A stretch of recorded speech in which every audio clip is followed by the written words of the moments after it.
মানুষের একটি সমস্যা আছে যে মানুষ সাফল্যকে মাপতে থাকেন, লক্ষ্যপ্রাপ্তিকে মাপতে থাকেন এবং তার তুলনা করতে থাকেন যে ও এত কিছু পেল আর আমি পেলাম না, ওর কাছে এত কিছু আছে কিন্তু আমার কাছে নেই। এই তুলনা করার জন্য ওনারা দুঃখী হয়ে পড়েন, নিরাশ হয়ে পড়েন। তাই আমি একটা প্রশ্ন করছি যে এটা কি উচিত? এই সংসারে আপনি কি নিয়ে তুলনা করবেন, যেখানে সূর্যদেব চন্দ্রমা দুজনেই আছেন, দুজনেই হলেন বিশেষ, দুজনেই নিজ নিজ সময়ে উদিত হন। এদের মধ্যে একজন না থাকলে তাহলে আমাদের জীবন কঠিন হয়ে পড়বে। ঠিক সেইভাবেই আপনি যদি একটা বড় রেখা অঙ্কন করেন তাহলে অন্য রেখাটি ছোট হয়ে পড়ে না, সে তেমনই থাকে যেমনটা সে ছিল। আপনার অস্তিত্ব কখনো ছোট বা বড় হতে পারে না, শুধু তুলনা করার জন্য আপনার এটা মনে হতে পারে। যদি আপনি যুদ্ধ করতে চান আপনার তলোয়ারের প্রয়োজন পড়বে, যদি বস্ত্র তৈরি করতে চান এত বড় তলোয়ার দিয়ে কিছুই হবে না, তখন প্রয়োজন পড়বে একটা ছোট্ট সূচের। তাই তুলনা করবেন না, না নিজেকে ছোট মনে করবেন না অন্য কাউকে। সবার সাথে সহযোগিতা করুন, আর যদি তুলনা করতেই হয় নিজের সাথে করুন, যে কাল আমি কেমন ব্যক্তি ছিলাম, আজ কি তার থেকে শ্রেষ্ঠ হয়ে উঠতে পেরেছি। ভেবে দেখুন ভবিষ্যতে গিয়ে আপনি কতটা শ্রেষ্ঠ ব্যক্তি হতে পারেন। আসুন আমার সাথে ভালোবেসে বলুন রাধা রাধা। বস্ত্র আমাদের সকলের প্রিয়, এটা আমাদের জীবনযাপনের জন্য প্রয়োজনীয়। আমরা সবসময় চেষ্টা করি সেই বস্ত্র পরতে যা পরলে আমাদের দেখতে ভালো লাগে। কিন্তু কখনো এই কথা ভেবে দেখেছেন যে কিছু বস্ত্র যদি স্বচ্ছ হয় তাহলে তা পুরনো হলেও দেখতে ভালো লাগে? ঠিক তেমনি যেমন কোনো খাবার যদি মশলাদার না হয়, অত্যন্ত সুস্বাদু নাও হয়, কিন্তু যদি তা গরম হয়, টাটকা হয়, তাহলে খেতে ভালোই লাগে। ঠিক সেইভাবেই যদি কোনো ব্যক্তি সুন্দর নাও হয় কিন্তু তার কথা খুবই মধুর হয়, তাহলে সেই ব্যক্তি সকলের প্রিয় হয়। কোনো ব্যক্তি যদি ধনবান নাও হন কিন্তু তিনি যদি গুণী হন তাহলে এই সংসারে সম্মান লাভ করেন। সেই জন্য কখনো এই বিষয়ে দুঃখ পাবেন না যে আপনার কাছে ভৌতিক স্বাচ্ছন্দ্য নেই। আপনার কাছে সব থেকে বড় বস্তু, সব থেকে মূল্যবান বস্তু যেটা আছে সেটা হলো আপনার আত্মা, আপনার মন, আপনার বিচারধারা, আপনার গুণ, আপনার কথা। এগুলো সবসময় শুভ রাখুন এবং সবসময় নিজের সাথে রাখুন। এই জীবন সফল হবে এবং প্রেমময় হয়ে বলে উঠবে রাধা রাধা। নন্দ বাবাও খেলার ছলে খুব বড় বড় শিক্ষা দিতেন। অনেকদিন আগেকার কথা, বাবা আমার জন্য একটা মানচিত্র নিয়ে এলেন। এটা ছিল জম্বু দ্বীপের মানচিত্র, ঠিক যেন একটা ধাঁধা যা টুকরো টুকরো করে বিভিন্ন দিকে ছড়ানো, যেগুলোকে আমায় জুড়তে হতো। ব্যাস শুধু এটুকুই ছিল আমার কাজ। আমি বারবার প্রচেষ্টা করলাম কিন্তু বারবার অসফলই রয়ে গেলাম। বাবা এটা দেখলেন এবং হাসলেন। বাবা বললেন, একটা কাজ করো, এই প্রত্যেকটি অংশকে উল্টে রাখো। আমিও উল্টে রাখলাম। তারপরে দেখলাম প্রত্যেক অংশে মানুষের শরীরের কোনো না কোনো অংশ চিহ্নিত। কোথাও হাত আছে, পা আছে, কোথাও মুখ আছে। বাবা বললেন যে এবার এটা জুড়তে চেষ্টা করো। আমিও জুড়ে দিলাম। মানুষের মানচিত্র পূর্ণ হলো। এবার বাবা বললেন এটা উল্টে রাখো, মানচিত্র পূর্ণ আকার ধারণ করেছে। আমি বললাম ঠিক আছে।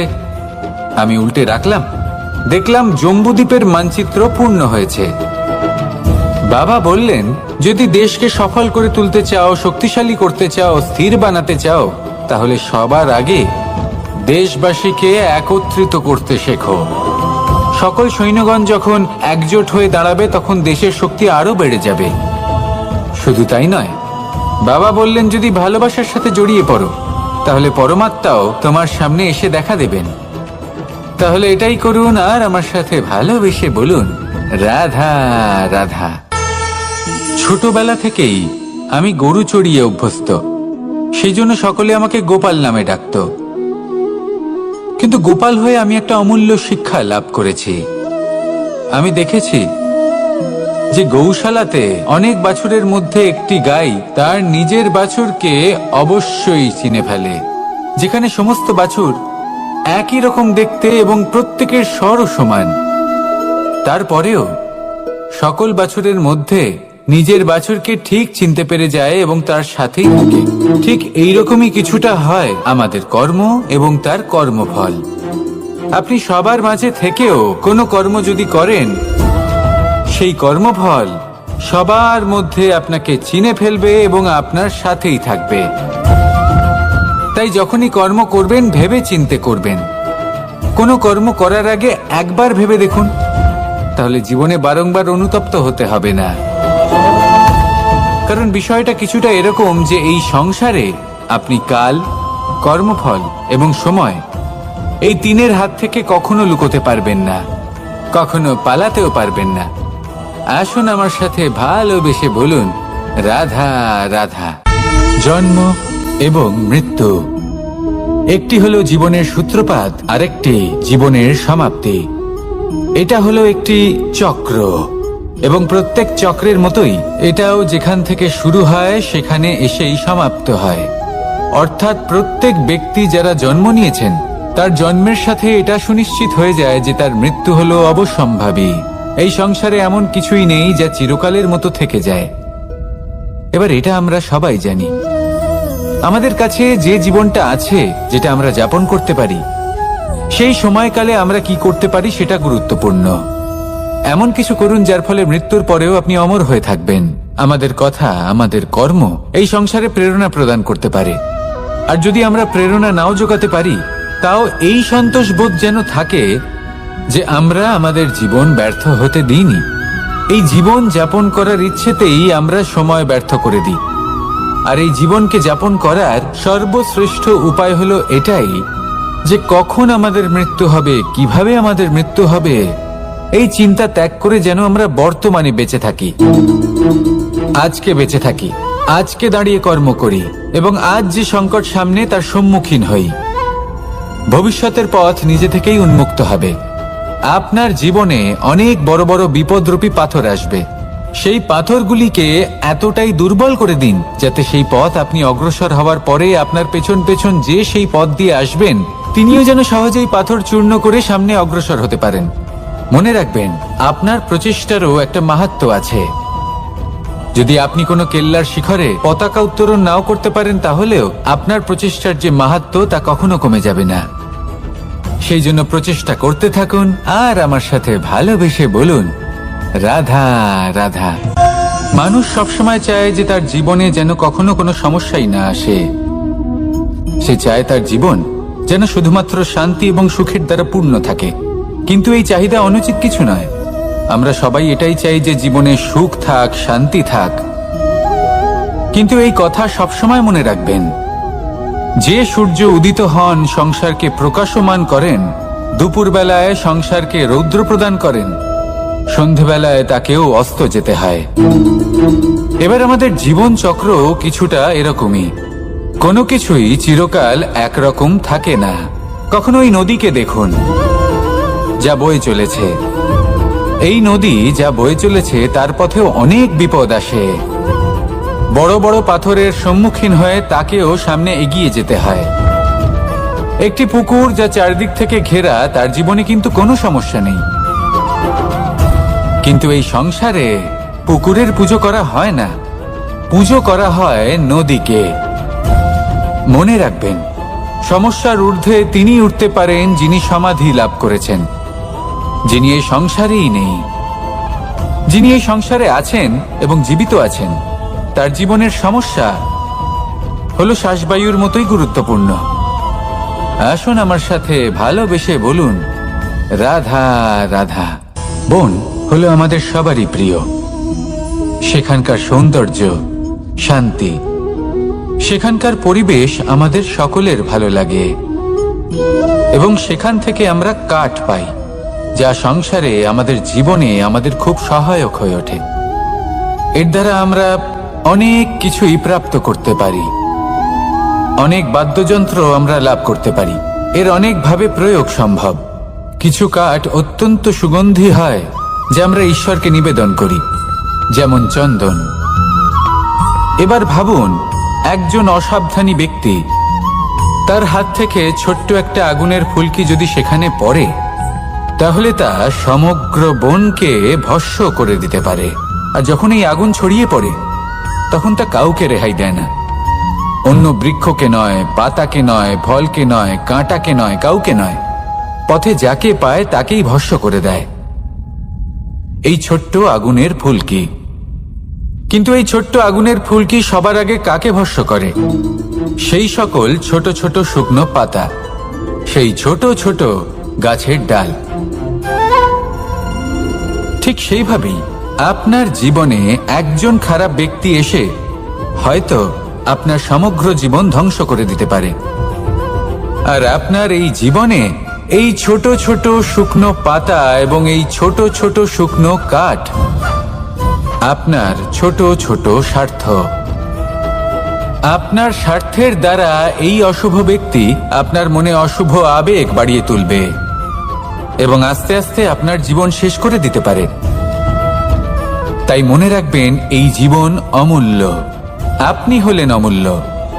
এই জীবন যাপন করুন এবং এই জীবনের কাছে পৌঁছানোর দ্বার আর কোথাও নেই, আপনার কাছেই আছে। আপনার মনে, আপনার বিবেকে, আপনার দৃষ্টিভঙ্গিতে, আপনার ভাবনাতেই আছে। এই দ্বারকে খুলুন। জীবন সফল হবে আর ভালোবেসে বলবে, রাধা রাধা। কথায় আছে যে স্বপ্ন এবং লক্ষ্য হলো একটি মুদ্রারই দুটি দিক।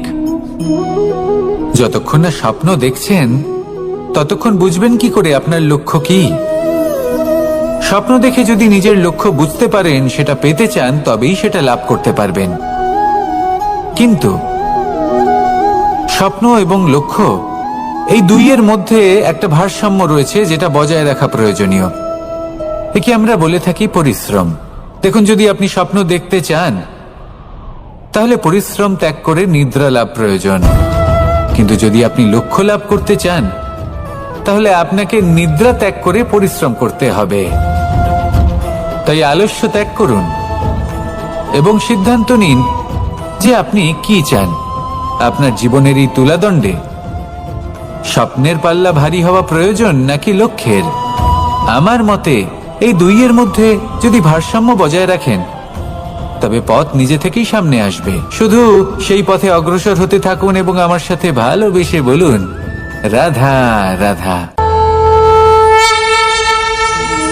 আমরা সবাই জীবনে সুখ লাভ করতে চাই। শুধু জীবনে কেন, জীবনের পরেও আমরা সুখ লাভ করতে চাই। আমরা সকলে স্বর্গের কামনা করি। কিন্তু খুব সহজ একটা কথা, যদি আপনি স্বর্গ লাভ করতে চান তাহলে প্রথমে মৃত্যু লাভ করতে হবে। আপনি যদি প্রাণই না দেন তাহলে আপনি স্বর্গ লাভ কিভাবে করবেন, তাই না? শুধু এই ছোট্ট একটা বিষয় দ্বারা আমরা জীবনে অনেক কিছুই শিখতে পারি। যদি আপনার কোনো লক্ষ্য থাকে, কোনো মনোবাঞ্ছিত স্থান থাকে, কোনো বড় কাজ আপনি করতে চান, তাহলে সেই সবই হবে। কিন্তু শুধুমাত্র কামনা করলে হবে না, আপনাকে কর্ম করতে হবে। নিরন্তর প্রয়াস, পরিশ্রম, পথ খুঁজতে হবে, সামনে অগ্রসর হতে হবে। কখনো অসফল হলে তার কারণ খুঁজতে হবে, বিপদের সম্মুখীন হতে হবে, অন্তর থেকে নিজের শক্তি বাড়িয়ে তুলতে হবে। তবেই আপনি নিজের লক্ষ্য লাভ করতে পারবেন, মনোবাঞ্ছিত স্থান পাবেন।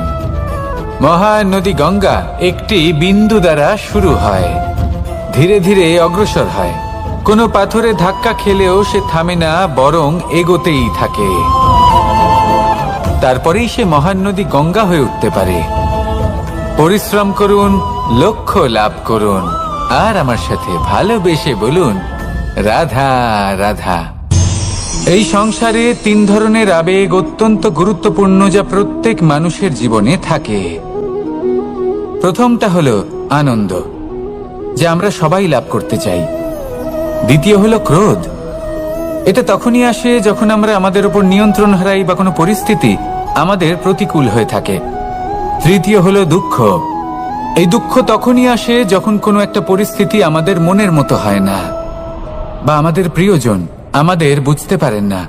আমরা অমূল্য কিছু হারিয়ে ফেলি, তখন এই দুঃখ আমাদের হৃদয়ে আশ্রয় নেয়। এই তিন আবেগ হলো এমন যে আমাদের জীবনে আসতে এবং যেতে থাকবে। কিন্তু এই তিনটি আবেগের বিষয়ে কোন কথাটা মনে রাখতে হবে সেটা শুনুন। যখনই আপনি আনন্দে থাকবেন, প্রতিশ্রুতি দেবেন না, কারণ যখন মানুষ আনন্দে থাকেন তখন তিনি নিজের বিবেক বোধ হারিয়ে ফেলেন। দ্বিতীয়ত, যখনই আপনি ক্রুদ্ধ হবেন, উত্তর দেবেন না, কারণ ক্রোধের বশে যে উত্তরই দেবেন সেটা শুভ হবে না। তৃতীয়ত, যখনই আপনি দুঃখী থাকবেন, কোনো সিদ্ধান্ত নেবেন না, তখন নিজের মনের ওপর, নিজের কর্মের ওপর, নিজের ওপর নিয়ন্ত্রণ রাখতে চেষ্টা করুন। যদি এই তিনটি আবেগের ক্ষেত্রে এই জিনিসগুলো মনে রাখেন, তাহলে জীবনে কখনো আক্ষেপ করবেন না। আসুন আমার সাথে ভালোবেসে বলুন, রাধা রাধা।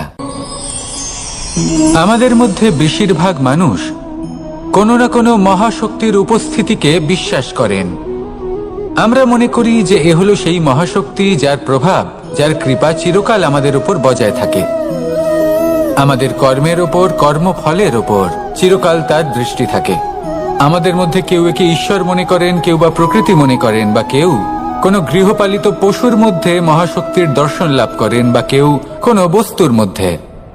প্রত্যেকের নিজস্ব বিশ্বাস আছে, কিন্তু সেই শক্তির থেকে আশীর্বাদ লাভের জন্য বা কোনো ইচ্ছে পূরণের জন্য আমরা কখনো না কখনো মন্দিরে যাই। এই মন্দির শব্দের সূত্রপাত কিভাবে, আগে সেটা বুঝে নেওয়া যাক।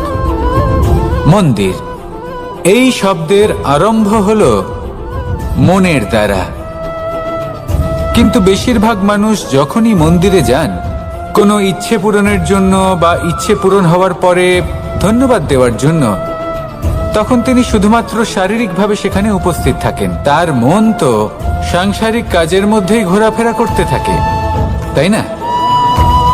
তাহলে বলুন, এর অর্থ কি? যদি আপনি মন্দিরে নিজের মনকেই না নিয়ে যান, তাহলে তার কি লাভ হবে? মন্দিরে গিয়ে নিজের মনকে ঈশ্বরের চরণে পূর্ণরূপে সমর্পণ করুন। নিজের মন থেকে ঈশ্বরের আরাধনা করুন, আর এই মন থেকেই বলুন, রাধা রাধা। মানুষ শুধুমাত্র দুই ধরনের ব্যক্তির সামনেই নত হন। একজন হলেন তিনি যাকে তিনি সম্মান করেন, আর আরেকজন যাকে তিনি ভয় পান। এবার কোনো ব্যক্তি যদি আপনার সামনে নত হন, তাহলে তার পেছনের কারণ কি? আপনার প্রতি সম্মান নাকি আপনার প্রতি ভয়? সেটা আপনাকেই বুঝতে হবে। যদি আপনি এমন মনে করেন যে তাতে কি যায় আসে, ভয় হোক বা সম্মান, কেউ আমার সামনে নত তো হচ্ছেন, যদি এটা আপনার চিন্তা ভাবনা হয়, তাহলে আপনাকে মনে করিয়ে দিই, এই সময় বদলাতে বেশি সময় লাগে না। আজ যে ব্যক্তি আপনাকে দেখে ভয় পাচ্ছে, কাল এই ভয়ের সমাপ্তিও ঘটতে পারে। আবার এমনও হতে পারে যে তার কাছে অত্যধিক শক্তি চলে এলো। অনেক কিছুই হতে পারে। তাই মনে রাখবেন, যে মাথা ভয়ের কারণে নত হয় তা সময় এলে সবার আগে বিরোধিতা করতে পারে, আর যে মাথা সম্মানের কারণে নত হয় আপনার জন্য নিজের শিরচ্ছেদও সে করতে পারে। তাই সকলকে আপন করে নিন, কিন্তু ভয় প্রয়োগ করে নয়। কর্ম করুন এবং সম্মান অর্জন করুন। শুধু এটাই করুন, আর আমার সাথে ভালোবেসে বলুন, রাধা রাধা। সূচের শেষে একটি ছিদ্র থাকে, যার দ্বারা আমরা এই সুতো পরাতে পারি, আর তারপর সূচের সাহায্যে এই সুতো দিয়ে বস্ত্র সেলাই করা যায়। কিন্তু যদি সুতোটা সোজা করে ধরা না হয়, তাহলে সূচে কখনো এই সুতো পরানোই সম্ভব নয়। যদি এতে কোনো গিঁট পড়ে, তখন তা কখনোই এই ছিদ্র দ্বারা প্রবেশ করা সম্ভব নয়। ঠিক এইভাবেই যদি আপনি কারোর জীবনে প্রবেশ করতে চান, কারোর অন্তরে প্রবেশ করতে চান, তাহলে আপনাকেও সহজ থাকতে হবে। এতে কোনো গিঁট থাকলে চলবে না, অর্থাৎ মনে যাতে কোনো মালিন্য না থাকে, যেন কোনো কুচিন্তা না থাকে। যদি এসব থাকে, তাহলে আপনি কখনো কারোর জীবনে প্রবেশ করতে পারবেন না। আর যদি কোনোভাবে আপনি প্রবেশ করেও যান, তাহলে তার মনে ঘর করতে পারবেন না। নিজেকে এই সুতোর মতন করে তুলুন, সহজ। মনে যেন কোনো কুচিন্তা না থাকে, সবার প্রতি যেন সদ্ভাবনা থাকে, শুভ চিন্তা থাকে। এমনটা করতে থাকুন। এমন একটা দিন আসবে যেদিন এই সমস্ত সংসারের ব্যক্তির মনে আপনি বাস করবেন, আর তখন এই মন প্রসন্ন হয়ে বলবে, রাধা রাধা। সূর্য হলেন আমার অত্যন্ত প্রিয়। প্রতিদিন আমাকে নতুন শিক্ষা দিতে থাকেন। একবার সূর্যকে দেখুন, 4 প্রহর পর্যন্ত উনি অন্ধকার সহ্য করেন, তারপর আস্তে আস্তে উদিত হন। প্রথমে লাল, তারপর গেরুয়া, তারপর শ্বেত বর্ণ ধারণ করেন। আস্তে আস্তে আকাশে উদিত হন আর তারপর সমস্ত সংসারে প্রকাশমান হয়ে উঠবেন। এ হলো সূর্যের তপস্যা, তার ধৈর্য, তার প্রতীক্ষা, তার পরিশ্রম, যার ফলে উনি সংসারে সর্বোচ্চ স্থান অধিকার করেছেন। যদি আপনিও এই সংসারে সূর্যের মতোই মহান হয়ে উঠতে চান, সূর্যের মতো এই সংসারে সর্বোচ্চ স্থান অধিকার করতে চান, তাহলে আপনাকে সূর্যের মতোই তপস্যা করতে হবে, প্রতীক্ষা করতে হবে, ধৈর্য ধরতে হবে, পরিশ্রম করতে হবে। তবেই এই সংসারে আপনি সম্মান লাভ করবেন, যশ লাভ করবেন। আসুন আমার সাথে ভালোবেসে বলুন, রাধা রাধা। মানুষ বলে থাকেন যে জীবনে সময়ের পূর্বে এবং ভাগ্যের থেকে বেশি কিছুই পাওয়া যায় না। এটা যার যার নিজের বক্তব্য। আমি বলবো এই সময় আসলে কি?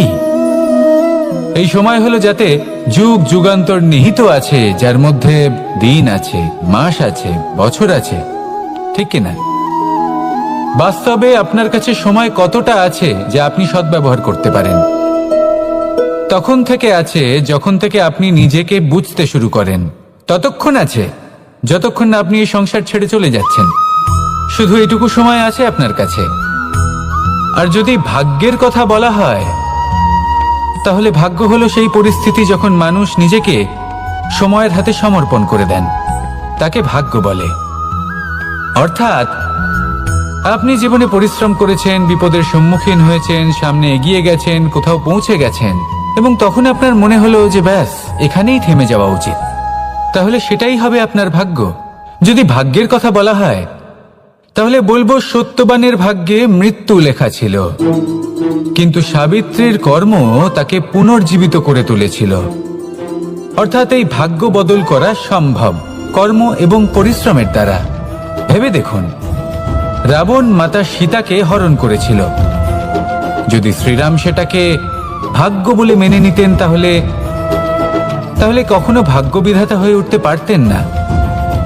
ভাগ্য হলো একটা বাঁধন যেটাকে ভেঙে ফেলা খুব প্রয়োজনীয়। নিজের লক্ষ্যের কাছে পৌঁছতে হবে। হতেই পারে এই লক্ষ্য হলো পরমাত্মার কাছে পৌঁছে যাওয়া। আপনি যদি পরমাত্মার কাছে পৌঁছতে নাও পারেন, তাও সেই পথে কিছুটা অগ্রসর হতে পারছেন, তাই না? তাহলে ভাগ্যের এই বাঁধন ভেঙে ফেলুন, নিজের কর্মের দ্বারা নিজের প্রারব্ধ গড়ে তুলুন এবং আমার সাথে ভালোবেসে বলুন, রাধা রাধা। মানুষের একটি সমস্যা আছে যে মানুষ সাফল্যকে মাপতে থাকেন, লক্ষ্যপ্রাপ্তিকে মাপতে থাকেন এবং তার তুলনা করতে থাকেন যে ও এত কিছু পেল আর আমি পেলাম না, ওর কাছে এত কিছু আছে কিন্তু আমার কাছে নেই। এই তুলনা করার জন্য ওনারা দুঃখী হয়ে পড়েন, নিরাশ হয়ে পড়েন। তাই আমি একটা প্রশ্ন করছি যে এটা কি উচিত?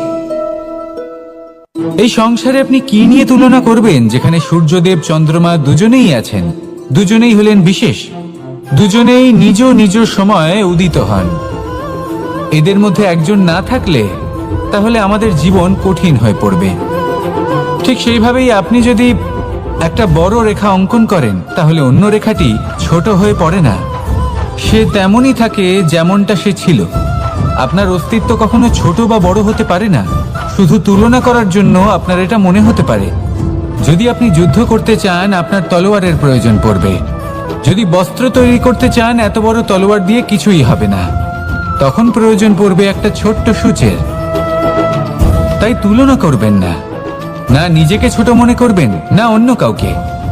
সবার সাথে সহযোগিতা করুন, আর যদি তুলনা করতেই হয় নিজের সাথে করুন, যে কাল আমি কেমন ব্যক্তি ছিলাম, আজ কি তার থেকে শ্রেষ্ঠ হয়ে উঠতে পেরেছি? ভেবে দেখুন ভবিষ্যতে গিয়ে আপনি কতটা শ্রেষ্ঠ ব্যক্তি হতে পারেন। আসুন আমার সাথে ভালোবেসে বলুন, রাধা রাধা। বস্ত্র আমাদের সকলের প্রিয়, এটা আমাদের জীবনযাপনের জন্য প্রয়োজনীয়। আমরা সবসময় চেষ্টা করি সেই বস্ত্র পরতে যা পরলে আমাদের দেখতে ভালো লাগে। কিন্তু কখনো এই কথা ভেবে দেখেছেন যে কিছু বস্ত্র যদি স্বচ্ছ হয় তাহলে তা পুরনো হলেও দেখতে ভালো লাগে। ঠিক তেমনি যেমন কোনো খাবার যদি মশলাদার না হয়, অত্যন্ত সুস্বাদু নাও হয়, কিন্তু যদি তা গরম হয়, টাটকা হয়, তাহলে খেতে ভালোই লাগে। ঠিক সেইভাবেই যদি কোনো ব্যক্তি সুন্দর নাও হয় কিন্তু তার কথা খুবই মধুর হয়, তাহলে সেই ব্যক্তি সকলের প্রিয় হয়। কোনো ব্যক্তি যদি ধনবান নাও হন কিন্তু তিনি যদি গুণী হন, তাহলে এই সংসারে সম্মান লাভ করেন। সেই জন্য কখনো এই বিষয়ে দুঃখ পাবেন না যে আপনার কাছে ভৌতিক স্বাচ্ছন্দ্য নেই। আপনার কাছে সব থেকে বড় বস্তু, সব থেকে মূল্যবান বস্তু যেটা আছে, সেটা হলো আপনার আত্মা, আপনার মন, আপনার বিচারধারা, আপনার গুণ, আপনার কথা। এগুলো সবসময় শুভ রাখুন এবং সবসময় নিজের সাথে রাখুন। এই জীবন সফল হবে এবং প্রেমময় হয়ে বলে উঠবে, রাধা রাধা। নন্দ বাবাও খেলার ছলে খুব বড় বড় শিক্ষা দিতেন। অনেকদিন আগেকার কথা, বাবা আমার জন্য একটা মানচিত্র নিয়ে এলেন। এটা ছিল জম্বু দ্বীপের মানচিত্র।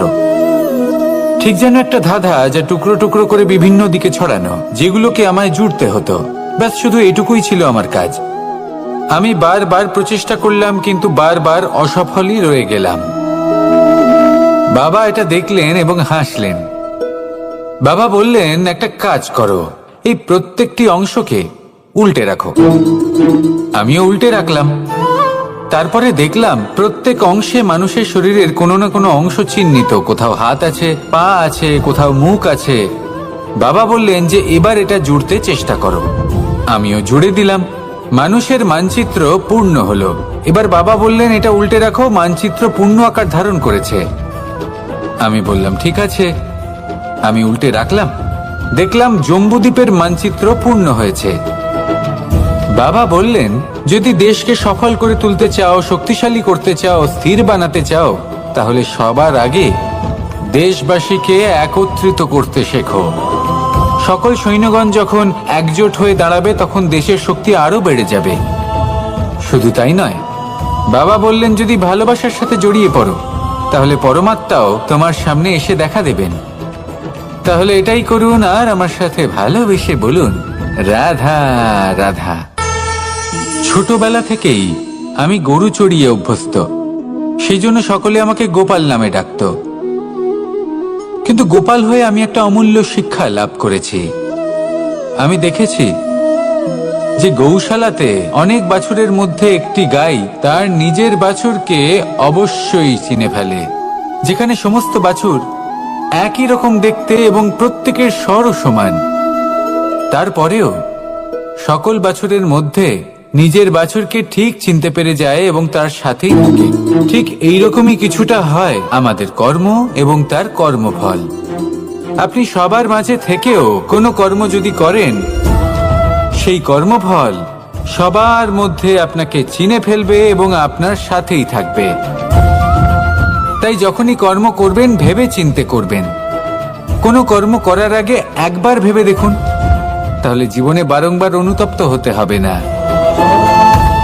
কারণ বিষয়টা কিছুটা এরকম যে এই সংসারে আপনি কাল, কর্মফল এবং সময়, এই তিনের হাত থেকে কখনো লুকোতে পারবেন না, কখনো পালাতেও পারবেন না। আসুন আমার সাথে ভালোবেসে বলুন, রাধা রাধা। জন্ম এবং মৃত্যু, একটি হলো জীবনের সূত্রপাত, আরেকটি জীবনের সমাপ্তি। এটা হলো একটি চক্র এবং প্রত্যেক চক্রের মতোই এটাও যেখান থেকে শুরু হয় সেখানে এসেই সমাপ্ত হয়। অর্থাৎ প্রত্যেক ব্যক্তি যারা জন্ম নিয়েছেন, তার জন্মের সাথে এটা সুনিশ্চিত হয়ে যায় যে তার মৃত্যু হলো অবশ্যম্ভাবী। এই সংসারে এমন কিছুই নেই যা চিরকালের মতো থেকে যায়। এবার এটা আমরা সবাই জানি। আমাদের কাছে যে জীবনটা আছে, যেটা আমরা যাপন করতে পারি, সেই সময়কালে আমরা কি করতে পারি সেটা গুরুত্বপূর্ণ। এমন কিছু করুন যার ফলে মৃত্যুর পরেও আপনি অমর হয়ে থাকবেন। আমাদের কথা, আমাদের কর্ম এই সংসারে প্রেরণা প্রদান করতে পারে। আর যদি আমরা প্রেরণা নাও জোগাতে পারি, তাও এই সন্তোষ বোধ যেন থাকে যে আমরা আমাদের জীবন ব্যর্থ হতে দিইনি। এই জীবন যাপন করার ইচ্ছেতেই আমরা সময় ব্যর্থ করে দিই। আর এই জীবনকে যাপন করার সর্বশ্রেষ্ঠ উপায় হলো এটাই যে কখন আমাদের মৃত্যু হবে, কিভাবে আমাদের মৃত্যু হবে, এই চিন্তা ত্যাগ করে যেন আমরা বর্তমানে বেঁচে থাকি, আজকে বেঁচে থাকি, আজকে দাঁড়িয়ে কর্ম করি এবং আজ যে সংকট সামনে তার সম্মুখীন হই। ভবিষ্যতের পথ নিজে থেকেই উন্মুক্ত হবে। আপনার জীবনে অনেক বড় বড় বিপদরূপী পাথর আসবে। সেই পাথরগুলিকে এতটাই দুর্বল করে দিন যাতে সেই পথ আপনি অগ্রসর হওয়ার পরে আপনার পেছন পেছন যে সেই পথ দিয়ে আসবেন তিনিও যেন সহজেই পাথর চূর্ণ করে সামনে অগ্রসর হতে পারেন। মনে রাখবেন, আপনার প্রচেষ্টারও একটা মাহাত্ম্য আছে। যদি আপনি কোনো কেল্লার শিখরে পতাকা উত্তোলন নাও করতে পারেন, তাহলেও আপনার প্রচেষ্টার যে মাহাত্ম্য তা কখনো কমে যাবে না। সেই জন্য প্রচেষ্টা করতে থাকুন আর আমার সাথে ভালোবেসে বলুন, রাধা রাধা। মানুষ সবসময় চায় যে তার জীবনে যেন কখনো কোনো সমস্যাই না আসে। সে চায় তার জীবন যেন শুধুমাত্র শান্তি এবং সুখের দ্বারা পূর্ণ থাকে। কিন্তু এই চাহিদা অনুচিত কিছু নয়। আমরা সবাই এটাই চাই যে জীবনে সুখ থাক, শান্তি থাক। কিন্তু এই কথা সবসময় মনে রাখবেন, যে সূর্য উদিত হন সংসারকে প্রকাশমান করেন, দুপুরবেলায় সংসারকে রৌদ্র প্রদান করেন, সন্ধেবেলায় তাকেও অস্ত যেতে হয়। এবার আমাদের জীবন চক্র কিছুটা এরকমই। কোনো কিছুই চিরকাল একরকম থাকে না। কখনো এই নদীকে দেখুন যা বয়ে চলেছে। এই নদী যা বয়ে চলেছে তার পথেও অনেক বিপদ আসে। বড় বড় পাথরের সম্মুখীন হয়ে তাকেও সামনে এগিয়ে যেতে হয়। একটি পুকুর যা চারদিক থেকে ঘেরা, তার জীবনে কিন্তু কোনো সমস্যা নেই। কিন্তু এই সংসারে পুকুরের পুজো করা হয় না, পুজো করা হয় নদীকে।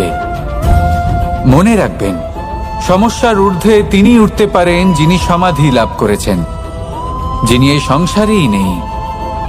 যিনি এই সংসারে আছেন এবং জীবিত আছেন, তার জীবনের সমস্যা হলো শ্বাসবায়ুর মতোই গুরুত্বপূর্ণ। আসুন আমার সাথে ভালোবেসে বলুন, রাধা রাধা। বন হলো আমাদের সবারই প্রিয়। সেখানকার সৌন্দর্য, শান্তি, সেখানকার পরিবেশ আমাদের সকলের ভালো লাগে এবং সেখান থেকে আমরা কাঠ পাই, যা সংসারে আমাদের জীবনে আমাদের খুব সহায়ক হয়ে ওঠে। এর দ্বারা আমরা অনেক কিছুই প্রাপ্ত করতে পারি। অনেক বাদ্যযন্ত্র আমরা লাভ করতে পারি। এর অনেকভাবে প্রয়োগ সম্ভব। কিছু কাঠ অত্যন্ত সুগন্ধি হয় যা আমরা ঈশ্বরকে নিবেদন করি, যেমন চন্দন। এবার ভাবুন, একজন অসাবধানী ব্যক্তি তার হাত থেকে ছোট্ট একটা আগুনের ফুলকি যদি সেখানে পড়ে, তাহলে তা সমগ্র বনকে ভস্ম করে দিতে পারে। আর যখন এই আগুন ছড়িয়ে পড়ে তখন তা কাউকে রেহাই দেয় না। অন্য বৃক্ষকে নয়, পাতাকে নয়, ফলকে নয়, কাঁটাকে নয়, কাউকে নয়, পথে যাকে পায় তাকেই ভস্ম করে দেয়। এই ছোট্ট আগুনের ফুলকি।